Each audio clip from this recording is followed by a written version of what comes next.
નમસ્કાર દર્શક મિત્રો, આપ જોઈ રહ્યા છો HRPC ન્યૂઝ ને હું છું બ્યુરો ચીફ દિનેશ કુમાર બાબરિયા ઘેટી। નમસ્કાર દર્શક મિત્રો, નવા વિડીયો સાથે આપ સૌનું હાર્દિક સ્વાગત છે। હું છું સોલંકી દર્શના।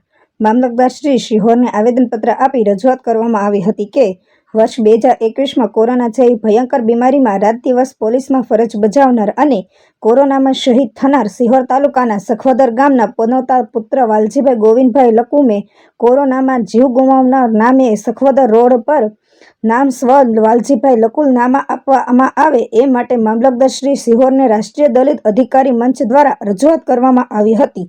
આ કાર્યક્રમમાં રાષ્ટ્રીય દલિત અધિકારી મંચના માવજીભાઈ સરવૈયા, હર્ષદભાઈ બાંભણિયા, દલિત આગેવાન લલિતભાઈ ચૌહાણ, નરેશભાઈ સોલંકી, સ્વ વાલજીભાઈ લકુમના પરિવારના ઇન્દુબેન લકુમ, જલપાબેન લકુમ સહિતના આગેવાનો હાજર રહ્યા હતા।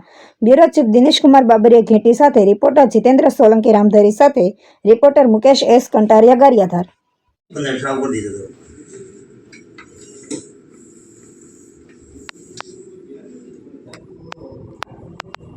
સખોદર